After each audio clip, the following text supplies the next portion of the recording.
Hello everyone. So today we're going to talk about one of my favorite words in English, which is iridescent.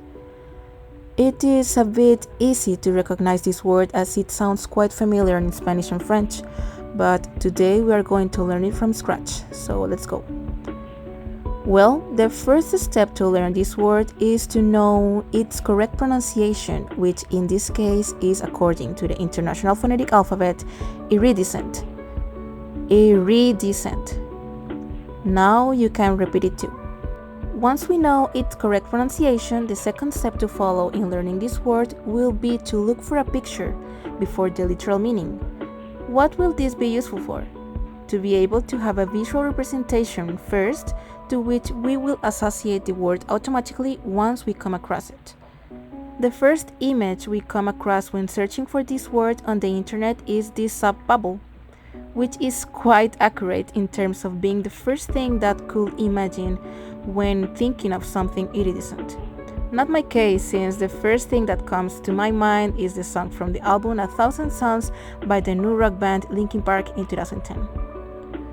Besides a soap bubble, other images we could relate it to are oil puddles, old CDs, a cat's eyes, seashells, dragonflies, insect wings, lawn art, or feather sheen, which are also places where we can find glimpses of iridescence.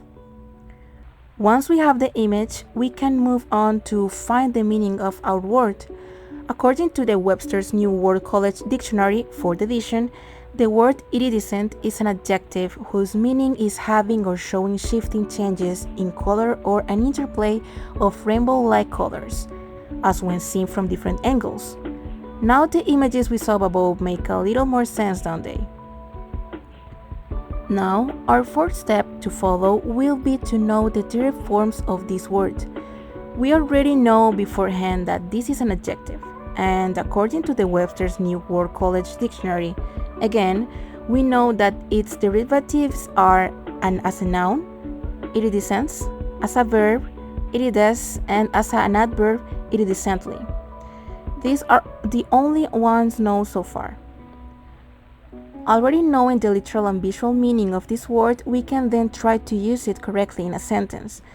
In this case, we can use it as an example as a famous sentence like, I never wish to be easily fined.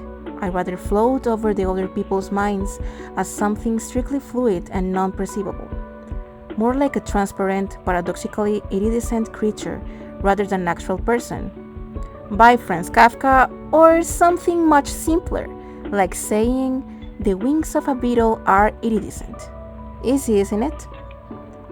As I said at the beginning of this video, the word iridescent is easy to recognize even without previously knowing its meaning, since we can quickly relate it to its equivalents in Spanish, iridescente, and French, iridescent.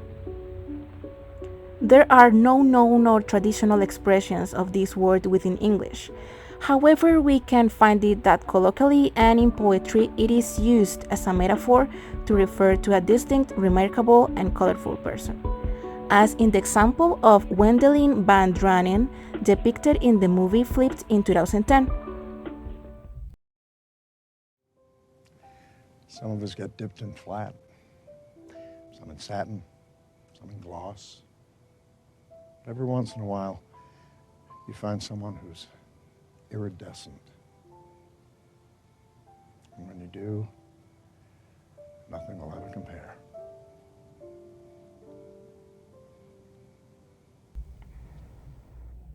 As is the case with expressions, there are also no prepositions associated with this word.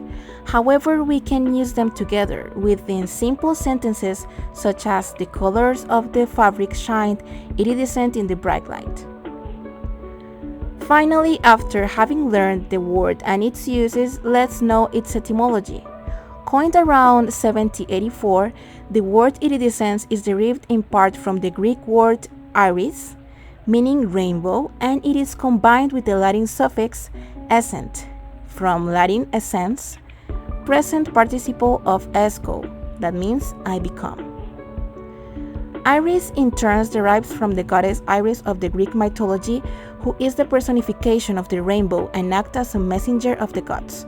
So the word itself means being a rainbow or rainbow lookalike. Okay friends, so these have been the 9 steps to learn one of my favorite words. I hope everything was clear and that you liked this video. Goodbye, see you next time.